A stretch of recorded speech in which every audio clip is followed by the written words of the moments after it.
All right, welcome everyone. So what is verification in a nutshell? It's about establishing that programs, or more generally computational systems, satisfy properties of interest. And these could be termination properties or safety properties, or it could be about establishing that the program adheres to some specific input-output behavior. Unfortunately, verification questions for sufficiently general models of computation are undecidable, and this means that we often have to provide manual and very laborious proofs to establish the properties that we want. So in light of this, you may be asking, what can we actually do with algorithms? Well, one option could be to restrict the model of computation.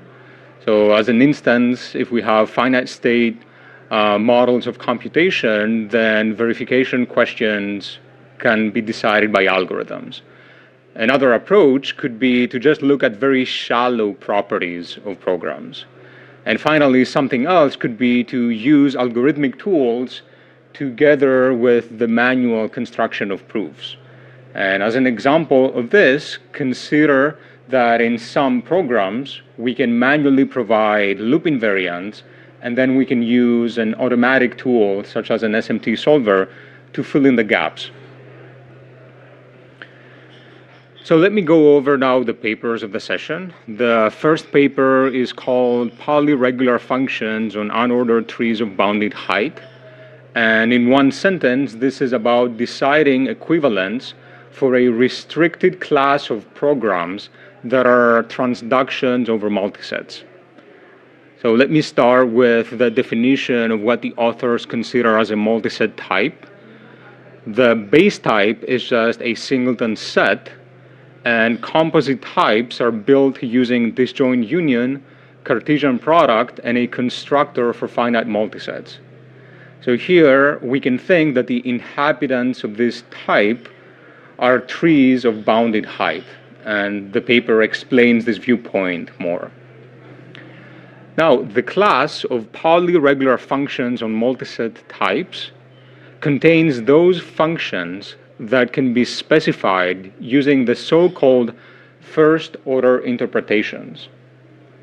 So in these descriptions, we think that the inhabitants of the types are structures, and an interpretation is essentially a collection of first-order formulas that describes how to transform an input structure to an output structure.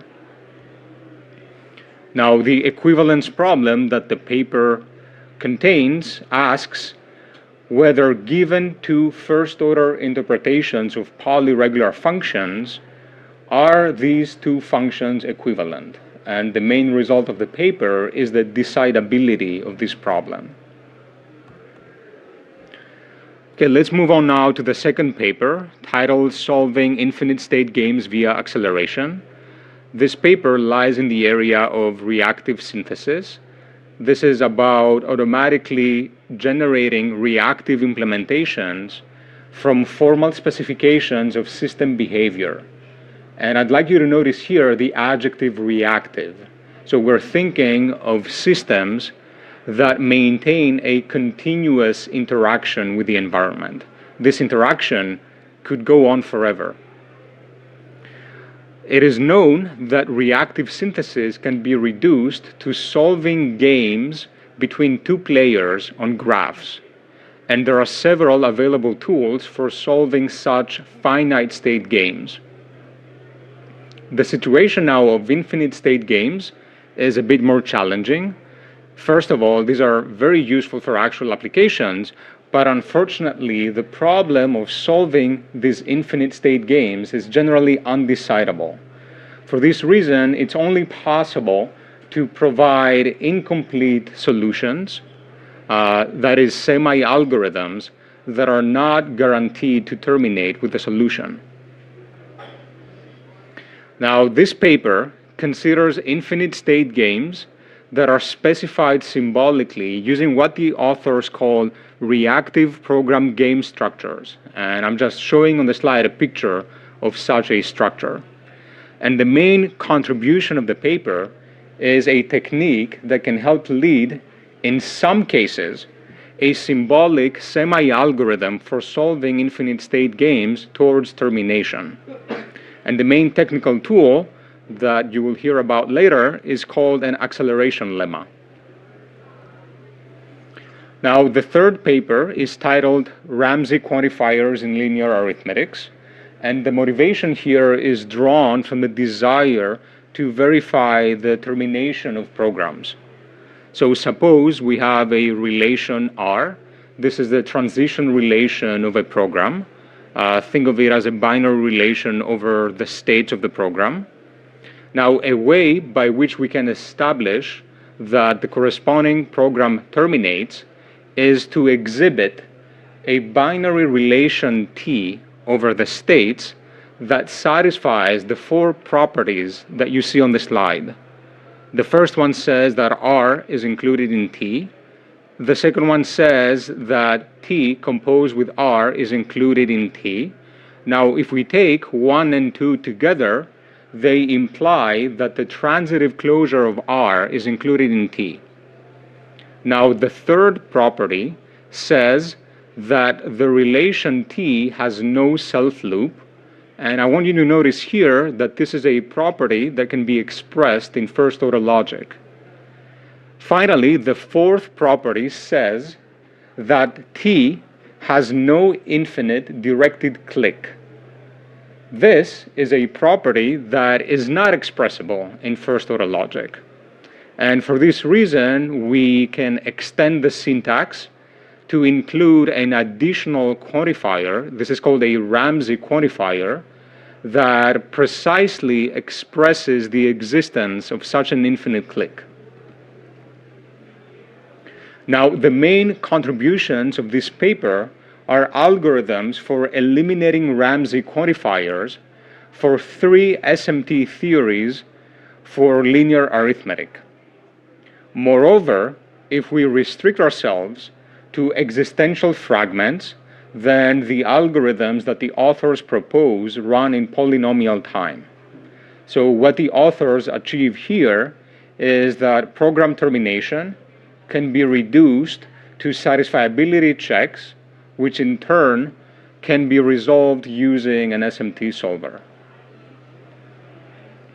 The final paper is called Reachability in Continuous Push-Down Vector Addition Systems with States.